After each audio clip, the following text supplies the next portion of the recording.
ਖੇਤੀ ਕਾਨੂੰਨਾਂ ਦੇ ਰੱਦ ਹੋਣ ਦੀ ਖੁਸ਼ੀ ਵਿੱਚ ਇੰਟਰਨੈਸ਼ਨਲ ਪੰਥਕ ਦਲ ਦੇ ਸਰਪ੍ਰਸਤ ਅਤੇ ਸ਼੍ਰੀ ਅਕਾਲ ਤਖਤ ਸਾਹਿਬ ਦੇ ਸਾਬਕਾ ਜਥੇਦਾਰ ਸਿੰਘ ਸਾਹਿਬ ਭਾਈ ਜਸਵੀਰ ਸਿੰਘ ਜੀ ਰੋਡੇ ਦੇ ਬਚਨਾਂ 'ਤੇ ਫੁੱਲ ਚੜਾਉਂਦਿਆਂ ਇੰਟਰਨੈਸ਼ਨਲ ਪੰਥਕ ਦਲ ਦੇ ਕੌਮੀ ਐਗਜ਼ੈਕਟਿਵ ਮੈਂਬਰ ਜਥੇਦਾਰ ਦਲੀਪ ਸਿੰਘ ਚੱਕਰ ਨੇ ਜੋ ਆਪਣੇ ਗ੍ਰਹਿ ਵਿਖੇ ਸ਼੍ਰੀ ਅਖੰਡ ਪਾਠ ਸਾਹਿਬ ਆਰੰਭ ਕਰਵਾਏ ਸਨ, ਉਹਨਾਂ ਦੇ ਭੋਗ ਪਾਏ ਗਏ ਨੇ। ਸਵੇਰੇ ਸਤਿਗੁਰਾਂ ਦੀ ਇਲਾਹੀ ਬਾਣੀ ਦੇ ਜਾਪ ਹੋਏ ਤੇ ਭਾਈ ਕੁਲਦੀਪ ਸਿੰਘ ਡੱਲਾ ਦੇ ਕੀਰਤਨੀ ਜਥੇ ਨੇ ਗੁਰੂ ਦੀ ਮਾਖਿਓ ਮਿੱਠੀ ਬਾਣੀ ਦਾ ਰਸ ਗੁਰਸੰਗਤਾਂ ਦੇ ਕੰਨਾਂ ਵਿੱਚ ਘੋਲ ਕੇ ਗੁਰਸੰਗਤਾਂ ਨੂੰ ਨਿਹਾਲ ਕੀਤਾ। ਵੱਡੀ ਗਿਣਤੀ ਵਿੱਚ ਨਗਰ ਦੀਆਂ ਅਤੇ ਬਾਹਰਲੇ ਪਿੰਡਾਂ ਤੋਂ ਆਈਆਂ ਗੁਰਸੰਗਤਾਂ ਨੇ ਆਪਣੀ ਹਾਜ਼ਰੀ ਭਰੀ। ਵਿਸ਼ੇਸ਼ ਤੌਰ 'ਤੇ ਦਮਦਮੀ ਟਕਸਾਲ ਦੇ ਮੁੱਖ ਬੁਲਾਰੇ ਬਾਬਾ ਚਰਨਜੀਤ ਸਿੰਘ ਜੀ ਜੱਸੋਵਾਲ, ਸੰਤ ਬਾਬਾ ਅਵਤਾਰ ਸਿੰਘ ਜੀ ਧੂਲਕੋਟ ਵਾਲੇ, ਇੰਟਰਨੈਸ਼ਨਲ ਪੰਥਕ ਦਲ ਦੇ ਆਲ ਇੰਡੀਆ ਕਨਵੀਨਰ ਜਥੇਦਾਰ ਹਰਚੰਦ ਸਿੰਘ ਚੱਕਰ, ਸ਼੍ਰੋਮਣੀ ਗੁਰਦੁਆਰਾ ਪ੍ਰਬੰਧਕ ਕਮੇਟੀ ਮੈਂਬਰ ਭਾਈ ਜਗਤਾਰ ਸਿੰਘ ਜੀ ਰੋਡੇ, ਇੰਟਰਨੈਸ਼ਨਲ ਪੰਥਕ ਦਲ ਦੇ ਧਾਰਮਿਕ ਵਿੰਗ ਦੇ ਪੰਜਾਬ ਪ੍ਰਧਾਨ ਬਾਬਾ ਸਤਨਾਮ ਸਿੰਘ ਬੱਲੀਆਂ, ਇੰਟਰਨੈਸ਼ਨਲ ਪੰਥਕ ਦਲ ਦੇ ਪੰਜਾਬ ਪ੍ਰਧਾਨ ਭਾਈ ਲਖਵਿੰਦਰ ਸਿੰਘ,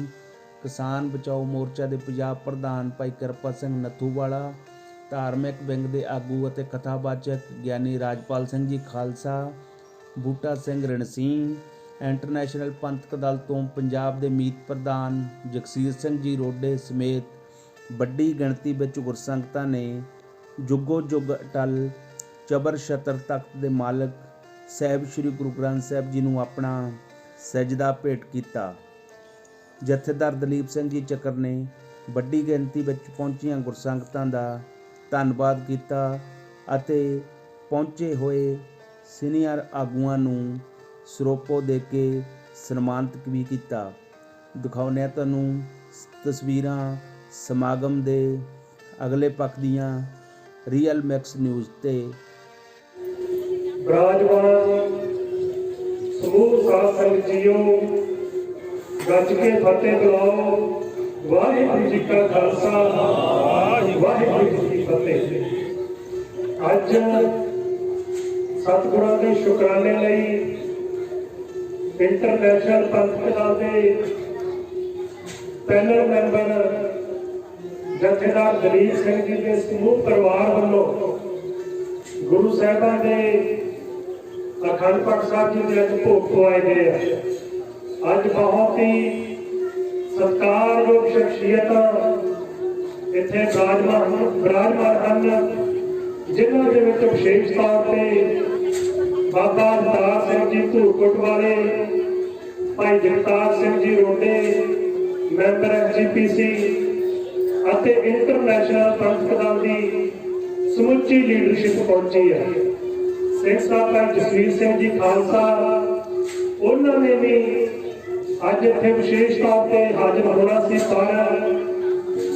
ਸਰੀਰ ਢਿੱਲਾ ਹੋਣ ਕਰਕੇ ਉਹ ਆ ਨਹੀਂ ਸਕੇ ਤੇ ਉਹਨਾਂ ਨੇ ਸਾਨੂੰ ਹੁਕਮ ਲਾਇਆ ਸੀ ਕਿ ਜ਼ਰੂਰ ਜਾ ਕੇ ਸੰਗਤ ਦੇ ਦਰਸ਼ਨ ਕਰਦੇ ਹਾਂ। ਸੋ ਅਸੀਂ ਅੱਜ ਸਵੇਰੇ ਦਿੱਲੀ ਤੋਂ ਵਿਸ਼ੇਸ਼ ਤੌਰ ਤੇ ਤੁਹਾਡੇ ਸਾਰਿਆਂ ਦੇ ਦਰਸ਼ਨ ਕਰਨ ਆਏ ਹਾਂ। ਸਭ ਤੋਂ ਪਹਿਲਾਂ ਮੈਂ ਸਮੁੱਚੇ ਹੀ ਪੰਜਾਬ ਵਾਸੀਆਂ ਨੂੰ, ਸਾਡੀਆਂ ਮਾਵਾਂ ਨੂੰ, ਸਾਡੇ ਬਜ਼ੁਰਗਾਂ ਨੂੰ ਮੁਬਾਰਕਬਾਦ ਵੀ ਦਿੰਦਾ ਕਿ ਜਿਹੜਾ ਪਿਛਲੇ 1 ਸਾਲ ਤੋਂ ਤੁਸੀਂ ਇਸ ਜਾਬਰ ਤੇ ਜ਼ੁਲਮ ਹੁਕਮਰਾਨ ਦੇ ਨਾਲ ਲੜ ਰਹੇ ਸੀ, ਤਾਨਾਸ਼ਾਹੀ ਸਰਕਾਰ ਦੇ ਨਾਲ ਲੜ ਰਹੇ ਸੀ, ਗੁਰੂ ਸਾਹਿਬਾਨ ਦੀ ਕਿਰਪਾ ਦੇ ਨਾਲ ਅੱਜ ਤੁਹਾਡੀ ਜਿੱਤ ਹੋਈ ਹੈ। ਉਹਦੇ ਵਿੱਚ ਵਿਸ਼ੇਸ਼ ਤੌਰ ਤੇ ਸਾਡੇ ਸੰਤ ਮਹਾਂਪੁਰਸ਼ਾਂ ਦਾ ਬਹੁਤ ਵੱਡਾ ਯੋਗਦਾਨ ਹੈ, ਸਾਡੀਆਂ ਮਾਵਾਂ ਦਾ ਬਹੁਤ ਵੱਡਾ ਯੋਗਦਾਨ ਹੈ। ਮੈਂ ਦੱਸਣਾ ਚਾਹੁੰਦਾ ਕਿ ਪਿਛਲੇ ਸਾਲ ਜਦੋਂ 26 ਨਵੰਬਰ ਨੂੰ ਅਸੀਂ ਦਿੱਲੀ ਵੱਲ ਜਾ ਰਹੇ ਸੀ ਤਾਂ ਪਹਿਲਾਂ ਪਹਿਲ ਬਹੁਤ ਸਾਰੀਆਂ ਸੰਗਤਾਂ ਸਾਡੀ ਭਾਵੇਂ ਜਥੇਬੰਦੀ ਦੇ ਵਿੱਚ ਸੀਗੇ, ਉਹ ਜਾਣ ਤੋਂ ਅਨਾਕਾਨੀ ਕਰ ਰਹੇ ਸੀ। ਪਰ ਜਦੋਂ ਅਸੀਂ ਸ਼ੰਭੂ ਬੈਰੀਅਰ ਟੱਪੇ ਤਾਂ ਉਹਨਾਂ ਦੇ ਫੋਨ ਆਉਣੇ ਸ਼ੁਰੂ ਹੋਏ ਤੇ ਉਹ ਚੱਲ ਕਹਿੰਦੇ ਸੀ ਕਿ ਸਾਡੀਆਂ ਮਾਵਾਂ, ਸਾਡੀਆਂ ਭੈਣਾਂ ਸਾਨੂੰ ਇਹ ਗੱਲ ਕਹਿੰਦੀਆਂ ਕਿ ਤੁਸੀਂ ਕਿਉਂ ਨਹੀਂ ਜਾ ਰਹੇ, ਸਾਰਾ ਪੰਜਾਬ ਦਿੱਲੀ ਵੱਲ ਨੂੰ ਜਾ ਰਿਹਾ ਤੇ ਤੁਸੀਂ ਘਰੇ ਕਿਉਂ ਬੈਠੇ ਹੋ। ਤਾਂ ਪੰਜਾਬ ਦੇ ਬੱਚੇ, ਪੰਜਾਬ ਦੇ ਨੌਜਵਾਨ, ਸਾਡੇ ਬਜ਼ੁਰਗਾਂ ਨੇ ਵੀ ਹੀਰਾ ਕੱਟ ਕੇ ਉਸ ਦਿੱਲੀ ਵੱਲ ਨੂੰ ਚਾਲੇ ਪਾਏ। ਕੜਕਦੀ ਠੰਡ ਦੇ ਵਿੱਚ, ਤਪਦੀ ਹੋਈ ਗਰਮੀ ਦੇ ਵਿੱਚ ਸਾਡੀਆਂ ਮਾਵਾਂ, ਸਾਡੇ ਬਜ਼ੁਰਗ ਉਹਨਾਂ ਸੜਕਾਂ ਤੇ ਬੈਠੇ ਰਹੇ। ਬੜੇ ਸਬਰ ਅਤੇ ਸਿਦਕ ਦੇ ਨਾਲ ਇਸ ਜ਼ਾਲਮ ਸਰਕਾਰ ਦੇ ਖਿਲਾਫ ਲੜਿਓ। ਤੁਸੀਂ ਸਾਰੇ ਵਧਾਈ ਦੇ ਪਾਤਰ ਹੋ। ਅਤੇ ਸੰਤਾਂ ਮਹਾਂਪੁਰਸ਼ਾਂ ਨੇ ਉੱਥੇ ਪਹਿਲੇ ਦਿਨ ਤੋਂ ਗੁਰੂ ਕੇ ਲੰਗਰ ਚਲਾ ਕੇ ਬਹੁਤ ਵੱਡੀਆਂ ਸੇਵਾਵਾਂ ਕੀਤੀਆਂ। ਬਾਬਾ ਅਵਤਾਰ ਸਿੰਘ ਜੀ ਜਿਨ੍ਹਾਂ ਨੇ ਅਗਵਾਈ ਕਰਕੇ ਸਾਰੇ ਸੰਤ ਸਮਾਜ ਨੂੰ ਇਕੱਠਾ ਕਰਕੇ ਸਿੰਘ ਸਾਹਿਬ ਭਾਈ ਜਸਵੀਰ ਸਿੰਘ ਜੀ ਰੋਡੇ ਸਾਰਿਆਂ ਨੇ ਰਲ ਕੇ ਇੱਕ ਵੱਡਾ ਕਾਫਲਾ ਲੈ ਕੇ ਦਿੱਲੀ ਦੇ ਸਿੰਘੂ ਬਾਰਡਰ ਤੇ ਗਏ ਤੇ ਸਾਰੇ ਹੀ ਜਥੇਬੰਦੀਆਂ ਨੇ, ਸਰਦਾਰ ਰਾਜੇਵਾਲ ਜੀ ਨੇ, ਪੰਜਾਬ ਦੀਆਂ 32 ਜਥੇਬੰਦੀਆਂ ਅਤੇ ਹੋਰ ਸਟੇਟਾਂ ਦੀਆਂ ਜਥੇਬੰਦੀਆਂ ਨੇ ਸਾਰੇ ਸੰਤਾਂ ਮਹਾਂਪੁਰਸ਼ਾਂ ਦਾ ਬਹੁਤ ਧੰਨਵਾਦ ਕੀਤਾ। ਅਤੇ ਮੈਂ ਅੱਜ ਫੇਰ ਉਹਨਾਂ ਸੰਤਾਂ ਮਹਾਂਪੁਰਸ਼ਾਂ ਦਾ ਬਹੁਤ ਬਹੁਤ ਧੰਨਵਾਦ ਕਰਦਾ। ਹਰ ਉਸ ਇਨਸਾਨ ਦਾ ਧੰਨਵਾਦ ਕਰਦਾ ਜਿਨ੍ਹਾਂ ਨੇ ਇਸ ਲੜਾਈ ਦੇ ਵਿੱਚ ਅੱਗੇ ਹੋ ਕੇ ਇਸ ਜ਼ਾਲਮ ਸਰਕਾਰ ਦੇ ਖਿਲਾਫ ਲੜਾਈ ਲੜੀ ਆ। ਉੱਥੇ ਜਥੇਦਾਰ ਦਲੀਪ ਸਿੰਘ ਜੀ ਜਿਨ੍ਹਾਂ ਦੀ ਸਿਹਤ ਵੀ ਠੀਕ ਨਾ ਹੋਣ ਕਰਕੇ ਉਹਨਾਂ ਨੇ ਵੀ ਸਮੇਂ-ਸਮੇਂ ਤੇ ਦਿੱਲੀ ਦੇ ਬਾਰਡਰਾਂ ਤੇ ਜਾ ਕੇ ਆਪਣੀ ਹਾਜ਼ਰੀ ਲਵਾਈ ਆ ਅਤੇ ਫੋਨ ਦੇ ਉੱਤੇ ਲਗਾਤਾਰ ਸਾਡੇ ਨਾਲ ਰਾਬਤੇ ਦੇ ਵਿੱਚ ਰਹੇ ਆ ਤੇ ਬਹੁਤ ਸਾਰੀਆਂ ਸਲਾਹ ਮਸ਼ਵਰਾ ਵੀ ਅਸੀਂ ਇਹਨਾਂ ਦੇ ਨਾਲ ਕਰਦੇ ਰਹੇ ਆ। ਸੋ ਵੀਰੋ, ਅੱਜ ਵੀ ਲੋੜ ਆ। ਅਸੀਂ ਆਪਣੇ ਬੱਚਿਆਂ ਨੂੰ ਕੀ ਦੇ ਕੇ ਜਾਣਾ ਹੈ? ਜੇ ਅੱਜ ਇਹ ਸੰਘਰਸ਼ ਅਸੀਂ ਲੜੇ ਆ, ਇਹ ਪੰਜਾਬੀਆਂ ਦੀ ਜਿੱਤ ਆ। ਭਾਵੇਂ ਕਿ ਦੇਸ਼ ਦੇ ਹੋਰ ਸੂਬੇ ਵੀ ਇਸ ਲੜਾਈ ਦੇ ਵਿੱਚ ਲੜ ਰਹੇ ਸੀ, ਪਰ ਤੁਹਾਡਾ ਵਿਸ਼ੇਸ਼ ਤੌਰ ਤੇ ਯੋਗਦਾਨ ਆ। ਅੱਜ ਪੰਜਾਬੀਆਂ ਦੀ, ਅੱਜ ਸਰਦਾਰਾਂ ਦਾ ਮਾਣ ਪੂਰੇ ਦੇਸ਼ ਵਿੱਚ ਵਧਿਆ, ਪੂਰੀ ਦੁਨੀਆ ਦੇ ਵਿੱਚ ਵਧਿਆ, ਕਿਉਂਕਿ ਇਹ ਉਹ ਸਰਕਾਰ ਸੀ ਜਿਹੜੇ ਕਹਿੰਦੇ ਸੀ ਕਿ ਅਸੀਂ ਇੱਕ ਕਦਮ ਅੱਗੇ ਪੁੱਟਦੇ ਆ, ਕਦੇ ਪਿੱਛੇ ਨਹੀਂ ਹਟਦੇ। ਪਰ ਅੱਜ ਮੋਦੀ ਵਰਗੇ ਤਾਨਾਸ਼ਾਹ ਨੂੰ ਉਹਦੀਆਂ ਤੁਸੀਂ ਗੋਲੀਆਂ ਲਵਾ ਦਿੱਤੀਆਂ ਤੇ ਤੁਹਾਡੀ ਜਿੱਤ ਹੋਈ ਆ। ਵੀਰੋ, ਪੰਜਾਬ ਦੀਆਂ ਹੋਰ ਬਹੁਤ ਸਾਰੀਆਂ ਲੜਾਈਆਂ ਲੜਨ ਵਾਲੀਆਂ, ਕਿਉਂਕਿ ਰਾਜ ਸੱਤਾ ਦੇ ਵਿੱਚ ਬੈਠੇ ਲੋਕਾਂ ਨੇ ਸਾਨੂੰ ਪਾਰਟੀ ਤੌਰ ਤੇ ਪਿੰਡਾਂ ਦੇ ਵਿੱਚ ਧੜੇਬਾਜ਼ੀਆਂ ਦੇ ਵਿੱਚ ਵੜ ਦਿੱਤਾ, ਸਾਨੂੰ ਗਲੀਆਂ ਤੇ ਨਾਲੀਆਂ ਤੱਕ ਸੀਮਿਤ ਕਰ ਦਿੱਤਾ। ਜੇਕਰ ਅਸੀਂ ਚਾਹੁੰਦੇ ਹਾਂ ਕਿ ਸਾਡੇ ਬੱਚੇ, ਉਹਨਾਂ ਦਾ ਆਉਣ ਵਾਲਾ ਭਵਿੱਖ ਪੰਜਾਬ ਦੇ ਵਿੱਚ ਸੁਰੱਖਿਅਤ ਹੋਵੇ, ਤਾਂ ਤੁਹਾਨੂੰ ਇਹਨਾਂ ਗਲੀਆਂ ਨਾਲੀਆਂ ਵਾਲੇ ਕੰਮਾਂ ਚੋਂ ਨਿਕਲਣਾ ਪੈਣਾ। ਵੀਰੋ, ਇਹਨਾਂ ਲੀਡਰਾਂ ਨੂੰ ਸਵਾਲ ਕਰਨੇ ਪੈਣੇ ਆ ਕਿ ਅਸੀਂ ਤੁਹਾਨੂੰ ਵੋਟਾਂ ਦੇ ਕੇ ਚਾਹੁੰਦੇ ਆ, ਤੁਸੀਂ ਸਾਡੇ ਹੱਕਾਂ ਦੀ ਗੱਲ ਕਿਉਂ ਨਹੀਂ ਕਰਦੇ? ਸਾਨੂੰ ਆਪਣੇ ਧੜੇਬਾਜ਼ੀਆਂ ਛੱਡ ਕੇ ਪਿਆਰ ਨਾਲ, ਏਕਤਾ ਨਾਲ ਰਹਿਣਾ ਚਾਹੀਦਾ। ਸੋ ਵੀਰੋ, ਜੇਕਰ ਅਸੀਂ ਪੰਜਾਬ ਦਾ ਭਵਿੱਖ, ਕਿਉਂਕਿ ਪੰਜਾਬ ਨੇ 47 ਤੋਂ ਬਾਅਦ ਬਹੁਤ ਭਾਰੀ ਜ਼ੁਲਮ ਝੱਲਿਆ ਇਹਨਾਂ ਸਰਕਾਰਾਂ ਦਾ। ਕਦੇ ਸਾਡੇ ਨੌਜਵਾਨਾਂ ਨੂੰ ਘਰਾਂ ਚੋਂ ਚੁੱਕ ਕੇ ਸ਼ਹੀਦ ਕੀਤਾ ਜਾਂਦਾ, ਕਦੇ ਨਸ਼ਿਆਂ ਦੀ ਦਲਦਲ ਦੇ ਵਿੱਚ ਧੱਕਿਆ ਜਾਂਦਾ। ਅੱਜ ਸਾਡਾ ਨੌਜਵਾਨ ਬਾਹਰ ਨੂੰ ਭੱਜਦਾ। ਵੀਰੋ, ਇਹ ਸਾਡਾ ਪੰਜਾਬ ਆ, ਹੱਸਦਾ ਵਸਦਾ ਇਹ ਤਾਂ ਹੀ ਰਹੇਗਾ ਜੇਕਰ ਹਰ ਨਾਗਰਿਕ, ਹਰ ਪੰਜਾਬੀ ਆਪਣੀ ਜ਼ਿੰਮੇਵਾਰੀ ਸੰਭਾਲੇਗਾ। ਸੋ ਮੈਂ ਜ਼ਿਆਦਾ ਸਮਾਂ ਨਹੀਂ ਲੈਣਾ। ਮੈਂ ਸਾਰੀਆਂ ਹੀ ਰੱਬ ਵਰਗੀਆਂ ਸੰਗਤਾਂ ਦਾ ਬਹੁਤ ਬਹੁਤ ਧੰਨਵਾਦ ਕਰਦਾ। ਇੰਟਰਨੈਸ਼ਨਲ ਪੰਥ ਕਲਾਂ ਦੀ ਸਮੁੱਚੀ ਲੀਡਰਸ਼ਿਪ ਇੱਥੇ ਬੈਠੀ ਹੈ। ਮੈਂ ਉਹਨਾਂ ਦਾ, ਸੰਤਾਂ ਮਹਾਂਪੁਰਸ਼ਾਂ ਦਾ, ਜਥੇਦਾਰ ਦਲੀਪ ਸਿੰਘ ਜੀ, ਉਹਨਾਂ ਦੇ ਸਮੂਹ ਪਰਿਵਾਰ ਦਾ ਬਹੁਤ ਬਹੁਤ ਧੰਨਵਾਦ ਕਰਦਾ। ਵਾਹਿਗੁਰੂ ਜੀ ਕਾ ਖਾਲਸਾ, ਵਾਹਿਗੁਰੂ ਜੀ ਕੀ ਫਤਿਹ। ਵਾਹਿਗੁਰੂ ਜੀ ਕੀ ਫਤਿਹ।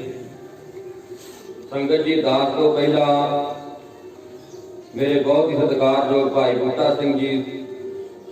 ਉਹਨਾਂ ਨੇ ਬੜੇ ਵਿਸਥਾਰ ਦੇ ਨਾਲ ਇਸ ਪਰਿਵਾਰ ਬਾਰੇ, ਜਥੇਦਾਰ ਦਲੀਪ ਸਿੰਘ ਜੀ ਦੇ ਜੋ ਰੋਡੇ ਪਰਿਵਾਰ ਦੇ ਨਾਲ ਸੰਬੰਧ ਉਹਨਾਂ ਬਾਰੇ ਆਪਾਂ ਨੂੰ ਦੱਸਣਾ ਕੀਤਾ ਹੈ, ਔਰ ਭਾਈ ਲਖਵਿੰਦਰ ਸਿੰਘ ਜੀ ਜਿਨ੍ਹਾਂ ਨੇ ਜੋ ਇੰਟਰਨੈਸ਼ਨਲ ਪੰਥਕ ਦਲ ਵੱਲੋਂ ਬੜੀ ਵੱਡੀ ਸੇਵਾ ਨਿਭਾਈ ਆ, ਜੋ ਕਿਸਾਨ ਮੋਰਚੇ ਦੇ ਵਿੱਚ, ਉਹਦੇ ਬਾਰੇ ਵੀ ਦੱਸਣਾ ਕੀਤਾ ਹੈ। ਸੋ ਮੈਂ ਬੇਨਤੀ ਕਰਾਂ ਕਿ ਜਿਸ ਤਰ੍ਹਾਂ ਕਿ ਅੱਜ ਦਾ ਮਾਹੌਲ ਬਣਿਆ ਹੈ, ਬੜਾ ਖੁਸ਼ੀਆਂ ਵਾਲਾ ਮਾਹੌਲ ਬਣਿਆ ਹੈ, ਮੈਂ ਸਮਝਦਾ ਕਿ ਆ ਜਥੇਦਾਰ ਦਲੀਪ ਸਿੰਘ ਜੀ ਦੇ ਗ੍ਰਹਿ ਵਿਖੇ ਜੋ ਅੱਜ ਦਾ ਪ੍ਰੋਗਰਾਮ ਹੈ, ਸ੍ਰੀ ਅਖੰਡ ਪਾਠ ਸਾਹਿਬ ਦੇ ਭੋਗ ਪਾਏ ਗਏ ਨੇ, ਉਪਰੰਤ ਕੀਰਤਨ, मैं समझदा कि शुकराना समागम है, सतगुरां दा शुकराना समागम है। क्योंकि जथेदार दलीप सिंह जी जिन्हां दी समय समय ते पंथ नूं बहुत वड्डी देन है, जिन्ना चिर दास नूं विचरदिया होया इन्ना कुछ पता है कि भावें गुरु गोबिंद सिंह मार्ग का जो मसला होवे, इन्होंने बड़ी वड्डी पद्धर से जो अकाली सरकार दे विच भी उठाया सी और असीं नतीजे दे उत्ते भी पहुंचे तां कुछ कारणों करके वो मसला जिहड़ा लट गया सीगा। तो वो मोर्चा जिउं दा क्यों जिहड़ा साडा वो गुरु गोबिंद सिंह मार्ग जिहड़ा आ इह जांदा आ, ਇਹਦੇ ਤੇ ਜਿੰਨੇ ਵੀ ਸ਼ਰਾਬ ਦੇ ਠੇਕੇ ਨਸ਼ੇ ਜੋ ਬਦਲ ਗੁਨਾ ਚੱਲਦਾ ਆ ਉਹਨੂੰ ਦੂਰ ਕਰਨ ਵਾਸਤੇ ਜਥੇਦਾਰ ਦਲੀਪ ਸਿੰਘ ਨੇ ਬੜਾ ਵੱਡਾ ਹਮਲਾ ਮਾਰਿਆ ਸੀ। ਔਰ ਜਥੇਦਾਰ ਦਲੀਪ ਸਿੰਘ ਇੰਟਰਨੈਸ਼ਨਲ ਪੰਥਕ ਦਲ ਦੀ ਉਸ ਮੁੱਢਲੀ ਕਤਾਰ ਦੇ ਵਿੱਚ ਨੇ ਜਿਹਨੂੰ ਅਸੀਂ ਕੋਰ ਕਮੇਟੀ ਪੈਨਲ ਮੈਂਬਰ ਵੀ ਕਹਿੰਦੇ ਆ, ਕਿਉਂਕਿ ਇਹ ਪੈਨਲ ਮੈਂਬਰ ਜਿਹੜਾ ਆ ਭਾਵੇਂ ਉਹ ਸਾਡੇ ਸਤਿਕਾਰਯੋਗ ਭਾਈ ਹਰਚੰਦ ਸਿੰਘ ਕਨਵੀਨਰ ਨੇ ਆਲ ਇੰਡੀਆ ਦੇ, ਭਾਵੇਂ ਦਾਸ ਧਾਰਮਿਕ ਵਿੰਗ ਦਾ ਸੇਵਾਦਾਰ ਹੈ, ਭਾਵੇਂ ਸਾਡੇ ਲਖਵਿੰਦਰ ਸਿੰਘ ਜੀ ਨੇ ਪੰਜਾਬ ਪ੍ਰਧਾਨ ਭਾਈ ਕਿਰਪਾ ਸਿੰਘ ਜਿੰਨੀ ਲੀਡਰਸ਼ਿਪ ਮੈਂ ਬੇਨਤੀ ਕਰਾਂ, ਅਸੀਂ ਸਾਰੇ ਹੀ ਭਾਈ ਦਲੀਪ ਸਿੰਘ ਤੋਂ ਸਲਾਹ ਮਸ਼ਵਰਾ ਲੈ ਕੇ ਤੁਰਦੇ ਹਾਂ। ਇਹਦੇ ਵਿੱਚ ਕੋਈ ਹੱਦ ਕਥਨੀ ਨਹੀਂ ਗਈ, ਕਿਉਂਕਿ ਸਮੇਂ ਦੇ ਨਾਲ ਮੈਂ ਸਮਝਦਾ ਉਸ ਸਮੇਂ ਜਦੋਂ ਕੌਮ ਵਿਖੜੀ ਸੀ ਉਸ ਸਮੇਂ ਡੋਡੇ ਪਰਿਵਾਰ ਦੇ ਨਾਲ ਇਹਨਾਂ ਨੇ ਆਪਣਾ ਯੋਗਦਾਨ ਪਾ ਕੇ ਸਿੱਖ ਸੰਘਰਸ਼ ਜੋ ਸਿੱਖ ਸਿਆਸਤ ਸੀ ਉਹਦੇ ਵਿੱਚ ਵੀ ਬੜਾ ਵੱਡਾ ਯੋਗਦਾਨ ਪਾਇਆ ਸੀ। ਸੋ ਮੈਂ ਵਿਸ਼ੇਸ਼ ਤੌਰ ਤੇ ਇਸ ਪਰਿਵਾਰ ਦਾ ਧੰਨਵਾਦ ਕਰਦਾ ਹਾਂ, ਕਿਉਂਕਿ ਸਮਾਂ ਬੁਲਾਰੇ ਹੋਰ ਵੀ ਬਹੁਤੇ ਨੇ, ਸਮੇਂ ਦੀ ਨਿਜਾਤ ਨੂੰ ਸਮਝਦੇ ਹਾਂ, ਕਿਉਂਕਿ ਬੋਲਣ ਲੱਗਿਆ ਭਾਵੇਂ ਜਿੰਨਾ ਮਰਜ਼ੀ ਟਾਈਮ ਲਾਈ ਜਾਈਏ ਪਰ ਨਹੀਂ, ਅਸੀਂ ਹਰੇਕ ਬੁਲਾਰੇ ਨੂੰ ਧਿਆਨ ਵਿੱਚ ਰੱਖਦੇ ਹਾਂ, ਹਰੇਕ ਦੀ ਹਾਜ਼ਰੀ ਲਵਾਉਣੀ ਹੈ। ਇਸ ਕਰਕੇ ਮੈਂ ਫਿਰ ਦੁਬਾਰਾ ਜਿਨ੍ਹਾਂ ਸੰਗਤਾਂ ਨੇ ਇਸ ਇੰਟਰਨੈਸ਼ਨਲ ਪੰਥਕ ਦਲ ਦੀ ਜੋ ਭੂਮਿਕਾ ਰਹੀ ਹੈ ਕਿਸਾਨ ਮੋਰਚੇ ਦੇ ਵਿੱਚ ਜਾਂ ਸਮੂਹ ਕਿਸਾਨ ਮੋਰਚੇ ਦੇ ਵਿੱਚ ਜਾ ਕੇ ਦਿੱਲੀ ਹਾਜ਼ਰੀਆਂ ਲਵਾਈਆਂ, ਸੇਵਾਵਾਂ ਦਿੱਤੀਆਂ ਹੈ, ਦਾਸ ਆਪਣੇ ਵੱਲੋਂ ਇੰਟਰਨੈਸ਼ਨਲ ਪੰਥਕ ਦਲ ਵੱਲੋਂ ਬਹੁਤ ਬਹੁਤ ਧੰਨਵਾਦ ਕਰਦੇ ਹਾਂ ਕਿ ਜਿਨ੍ਹਾਂ ਨੇ ਜਿੰਨੀਆਂ ਵੀ ਸੰਗਤਾਂ ਨੇ ਜਾ ਕੇ ਉੱਥੇ ਹਾਜ਼ਰੀ ਲਾਈ ਦਿੱਲੀ ਦੇ ਵਿੱਚ ਔਰ ਆਪਣੀਆਂ ਸੇਵਾਵਾਂ ਦਿੱਤੀਆਂ। ਭਾਵੇਂ ਸਾਡੇ ਬੂਟਾ ਸਿੰਘ ਮਲਕ ਜੀ ਵੀ ਇੱਥੇ ਬੈਠੇ ਨੇ, ਸਾਡੇ ਕਿਸਾਨ ਵਿੰਗ ਦੇ ਪ੍ਰਧਾਨ ਜਥੇਦਾਰ ਪਿੱਪਲ ਸਿੰਘ ਜੀ ਜੋ ਜ਼ਿਲ੍ਹਾ ਫਿਰੋਜ਼ਪੁਰ ਦੇ ਜ਼ਿਲ੍ਹਾ ਪ੍ਰਧਾਨ ਨੇ, ਇਸੇ ਤਰ੍ਹਾਂ ਵਿਸ਼ੇਸ਼ ਤੌਰ ਤੇ ਬਾਬਾ ਅਵਤਾਰ ਸਿੰਘ ਜੀ ਧੂੜਕੋਟ, ਕਿਉਂਕਿ ਇਹਨਾਂ ਮਹਾਂਪੁਰਖਾਂ ਦੀ ਦੇਣ ਹੈ ਜੋ 23 ਤਰੀਕ ਨੂੰ ਵੱਡਾ ਸੰਮੇਲਨ ਗਿਆ ਸੰਤ ਸਮਾਜ ਦਾ। ਇਹਨਾਂ ਮਹਾਂਪੁਰਖਾਂ ਦੇ ਨਾਲ ਸਿੰਘ ਸਾਹਿਬ ਜੀਆਂ ਨੇ ਵਿਸ਼ੇਸ਼ ਤੌਰ ਤੇ ਮੀਟਿੰਗਾਂ ਸੱਦ ਕੇ ਮੈਂ ਬੇਨਤੀ ਕਰਾਂ ਹਰ ਮੀਟਿੰਗ ਦੇ ਵਿੱਚ ਬਾਬਾ ਅਵਤਾਰ ਸਿੰਘ ਜੀ ਧੂੜਕੋਟ ਵਾਲੇ ਹਾਜ਼ਰੀ ਭਰਦੇ ਰਹੇ ਔਰ ਵੱਡੀ ਤਾਦਾਦ ਦੇ ਵਿੱਚ ਦਿੱਲੀ ਦੇ ਵਿੱਚ 23 ਤਰੀਕ ਨੂੰ ਜੋ ਮਾਰਚ ਕੀਤਾ ਸੰਤ ਸਮਾਜ ਨੇ, ਇੱਥੋਂ ਵੱਡਾ ਕਾਫਲਾ ਗਿਆ ਸੀ, ਤਕਰੀਬਨ 2.5-3 ਪੌਣੇ 3,000 ਸੰਗਤ ਗੱਡੀਆਂ ਜਿਹੜੀਆਂ ਕਾਫਲਾ ਖੜਿਆ ਸੀ। ਵੱਡਾ ਵਿਸ਼ੇਸ਼ ਯੋਗਦਾਨ ਬਾਬਾ ਜੀ ਦਾ ਰਿਹਾ। ਮੈਂ ਆਪਣੇ ਵੱਲੋਂ ਸਿੰਘ ਸਾਹਿਬ ਜੀ ਵੱਲੋਂ ਪ੍ਰਧਾਨ ਸਾਹਿਬ ਜੀ ਵੱਲੋਂ ਸਾਰੀ ਸਮੁੱਚੀ ਲੀਡਰਸ਼ਿਪ ਵੱਲੋਂ ਇੰਟਰਨੈਸ਼ਨਲ ਪੰਥਕ ਦਲ ਨੂੰ ਬਾਬਾ ਅਵਤਾਰ ਸਿੰਘ ਜੀ ਦਾ ਫਿਰ ਬਹੁਤ ਬਹੁਤ ਧੰਨਵਾਦ ਕਰਦਾ ਹਾਂ। ਸੋ ਬਚਨ ਕਰਦਿਆਂ ਹੋਈਆਂ ਅਨੇਕ ਪ੍ਰਕਾਰ ਦੀਆਂ ਭੁੱਲਾਂ ਗਲਤੀਆਂ ਸਤਿਗੁਰ ਸੱਚੇ ਪਾਤਸ਼ਾਹ ਸਾਹਿਬ ਸ੍ਰੀ ਗੁਰੂ ਗ੍ਰੰਥ ਸਾਹਿਬ ਜੀ ਮਹਾਰਾਜ ਗੁਰੂ ਕੀ ਸੰਗਤ ਬਖਸ਼ਣਯੋਗ ਹੈ। ਵਾਹਿਗੁਰੂ ਜੀ ਕਾ ਖਾਲਸਾ, ਵਾਹਿਗੁਰੂ ਜੀ ਕੀ ਫਤਿਹ। ਓਮਕਾਰ ਸ੍ਰੀ ਵਾਹਿਗੁਰੂ ਜੀ ਕੀ ਫਤਿਹ। ਸ੍ਰੀ ਭਗਵਤੀ ਜੀ ਸਹਾਇ। ਵਾਰ ਸ੍ਰੀ ਭਗਵਤੀ ਜੀ ਕੀ ਪਾਤਸ਼ਾਹ ਜੀ ਦਸਵੇਂ ਪ੍ਰਥਮ ਭਗਵਤੀ ਸਿਮਰਤੈ ਸ੍ਰੀ ਗੁਰੂ ਨਾਨਕ ਲਈ ਧਿਆਇ। ਫਿਰ ਅੰਗਦ ਗੁਰਤੇ ਅਮਰਦਾਸ ਰਾਮਦਾਸ ਹੋਏ ਸਹਾਇ। ਆਜਨ ਹਰਿ ਗੋਬਿੰਦ ਨਾਮ ਸਿਮਰੋ ਸ੍ਰੀ ਹਰਿ ਰਾਇ। ਸ੍ਰੀ ਹਰਿ ਕ੍ਰਿਸ਼ਨ ਧਿਆਈਐ ਨਿਰਭੈ ਸਭ ਵਿਜਾਇ। ਗੁਰੂ ਤੇਗ ਬਹਾਦਰ ਸਿਮਰਿਆ ਘਰ ਨਾਮ ਦਿਆ ਵਰਤਾਇ। ਸਭ ਥਾਈ ਹੋਏ ਸਹਾਇ। ਦਸਵੇਂ ਪਾਤਸ਼ਾਹ ਸਾਹਿਬ ਸ੍ਰੀ ਗੁਰੂ ਗੋਬਿੰਦ ਸਿੰਘ ਜੀ ਮਹਾਰਾਜ ਸਭ ਥਾਈ ਹੋਏ ਸਹਾਇ। ਦਸਾਂ ਪਾਤਸ਼ਾਹੀਆਂ ਦੀ ਪਵਿੱਤਰ ਜੋ ਧੰਨ ਧੰਨ ਸਾਹਿਬ ਸ੍ਰੀ ਗੁਰੂ ਗ੍ਰੰਥ ਸਾਹਿਬ ਜੀ ਦੇ ਪਾਠ ਦਰਸ਼ਨ ਦੀਦਾਰ ਦਾ ਧਿਆਨ ਕਰਕੇ ਸਾਧ ਸੰਗਤ ਬੁਲਾਏ। ਭਈਆ ਪਿਆਰਿਆਂ ਤੋਂ ਸਾਹਿਬਜ਼ਾਦਿਆਂ ਚਾਲੀਆਂ ਮੁਕਤੀਆਂ ਹੱਟੀਆਂ ਜੱਪੀਆਂ ਤੱਪੀਆਂ ਜਿਨ੍ਹਾਂ ਨਾਮ ਜਪਿਆ ਵੰਡ ਕੇ ਛਕਿਆ ਦੇ ਦਿਲਾਈ ਤੇ ਗਵਾਹੀ ਦੇ ਕੇ ਅੰਡਟ ਕੀਤਾ ਜਿਨ੍ਹਾਂ ਪਿਆਰਿਆਂ ਸਤਿਆਰਿਆਂ ਦੇ ਕਮਾਈ ਦਾ ਧਿਆਨ ਕਰਕੇ ਮਲਾਏ ਜਿਨ੍ਹਾਂ ਸਿੰਘਾਂ ਸਿੰਘਣੀਆਂ ਨੇ ਧਰਮਹੀਨ ਸੀ ਦਿੰਦੇ ਬੰਦ ਬੰਦ ਕਢਵਾਏ ਕੋਪਰੀਆਂ ਦਵਾਈਆਂ ਚਰਖੜੀਆਂ ਤੇ ਚੜੇ ਤਨ ਆਰਿਆਂ ਨਾਲ ਚਲਾਏ ਗਏ ਗੁਰਦੁਆਰਿਆਂ ਦੀ ਸੇਵਾ ਲਈ ਕੁਰਬਾਨੀਆਂ ਕੀਤੀਆਂ ਧਰਮ ਨਹੀਂ ਹਾਰਿਆ ਸਿੱਖੀ ਗੀਤਾਂ ਸਵਾਸਾਂ ਸੰਗ ਰਵਾਹੀ ਤਨਾਂ ਦੀ ਕਮਾਈ ਦਾ ਧਿਆਨ ਕਰਕੇ ਮੁਲਾਜੇ ਪੰਜਾਂ ਤਖਤਾਂ ਸਰਬੱਤ ਗੁਰਦੁਆਰਿਆਂ ਦਾ ਧਿਆਨ ਕਰਕੇ ਮੁਲਾਜੇ ਪ੍ਰਥਮੇ ਸਰਬੱਤ ਖਾਲਸਾ ਜੀ ਕੀ ਅਰਦਾਸ ਹੈ ਜੀ ਸਰਬੱਤ ਖਾਲਸਾ ਜੀ ਕੋ ਵਾਹਿਗੁਰੂ ਵਾਹਿਗੁਰੂ ਵਾਹਿਗੁਰੂ ਨਾਮ ਜਿਤੇ ਆਵੇ ਕਾ ਕਲਕਾ ਸਭ ਸੁਖ ਹੋਵੇ ਜਹਾਂ ਜਹਾਂ ਖਾਲਸਾ ਜੀ ਸਾਹਿਬ ਤਹਾਂ ਤਹਾਂ ਰਖਿਆ ਜਾਏ ਦੇਵ ਕੇ ਫਤਿਹ ਬਿਰਦ ਕੀ ਪੈਜ ਪੰਥ ਕੇ ਜੀ ਸ੍ਰੀ ਸਾਹਿਬ ਜੀ ਸਹਾय खालसा जी के बोल वाले मुलाजे सिखाना सिखी दान पीस दान रहत दान वेग दान उताह दान भूसा दान गाना से दान नाम दान श्री अमृतसर साहिब जी के दर्शन स्नान चौंकियां झंडे दूंगे जुग जुग अटल धर्म का जयकार सत श्री अकाल पुरख जी का ध्यान करके मुलाजे सिखांदा मन नीवा मत उच्चे मत बलदा राखा आप काल पुरख वाहिगुरु ये काल पुरख वाहिगुरु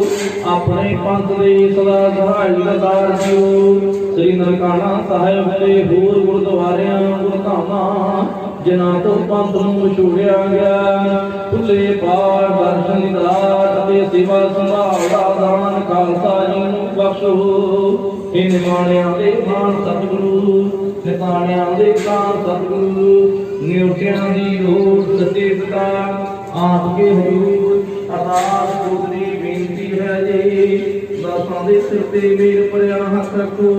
काम क्रोध मोह अहंकार तो बचाना धन गुरु नानक देव महाराज धन धन साहिब श्री गुरु गोबिंद सिंह जी महाराज धन धन आदि साहिब श्री गुरु ग्रंथ साहिब जी महाराज जी आप जी का महला गुरु की जमुना धरती रेत तेग तुम लाही कटानिया नानक नाम ध्याइया कारज राज से महावाक संसार तुम मतलब अंतरजामी जो प्रिय त्यों करना पूरी कृपा ते भयो साध संग एक राय कुमार की ओदे महावाक संसार पाशा जी अंदर कर दे प्रीतमा अंदर कर दे श्रद्धालु भाई दलीप सिंह जी के समूह परिवार वालियों आप जी दे चरण दरबार अपने गृह विखे पाए परसों रोज तो लेके तुर की बाणी राज तन सरनी जंत मटाई दे श्री अखंड पाठ नाल श्री जपजी साहब दे अखंड पाठ प्रारंभ करवाए तना दे अमृत वेले भोग पाए गए पातशाह जी उपरंत पातशाह जी खुले कुंडाल दे विच आप जी दे कीर्तन दरबार सजे कथा विचारां गुरबाणी पढ़ी सुनी सचखंड सुर के प्रवान करनी गुरबाणी दा भाव आइयां संतां दे गुरमुख परिवार दे हृदयां दे वसाउणा पातशाह जी परिवार दी मन करके तन करके धन करके कीती सेवा खानी पानी पातशाह जी कृपा करनी माल डंगर मनुखी जीवता फसल वाले पातशाह जी कृपा करनी कमाइयां च कारोबारां च वाधे करनी देसां प्रदेसां च रक्षा करनी चढ़दी कला सुख वरताउणी पातशाह जी गुरु वीरवार आप जी चरणों कोला पास ऐसे अरदास पूरी बेनती है जी परिवार वालों आपकी मूल कोई पोशाके पहनाए गए आप अंगीकार करो सेवकां दे लोक पुरोहित वर्दे गुजरे हाजियां अंदर प्रवान करनिया परिवार वालों बख्शियां दातां दे विचों पंचों का प्रसादियां देवां सच के हाजर में आप जी को बुलाओ अनंत प्रकार पूर्व किए बहुत मुस्ताय कई बार सब सोच पवित्रा लाभो भोग हराय आप जी को भोग लगे इस सुसासा संतन लेकर वाहिगुरु जी की बरते जो जी सके श्वास श्वास वाहिगुरु का प्रभे अरिया संतानिया हाजियां अंदर प्रवान करियां पाक्षा दे जलपुर प्रधान अंदर प्रवान करियां गुरु की नवाज ऐसे ले आप जी दे करियां करुणा पास अरदास जोदरी बिनती कीर्तन करदियां विचारा करदियां बेअंत भुलां होइयां क्षमा करनी पातशाह जी आनंद साहब जी की अरदास अक्सर लाकना कुछ समाप चरना करुणा पास सिख पढ़दे सुनदे सुरत लाहे बंद हो हुक्मनामे दी बख्श करके जरूर दे निहाल करो हुक्मनामे ते चरण दी सुनता अपनी सुख होवे नाम जित्या वै नानक नाम चढ़दी कला मेरे भाई समस्ता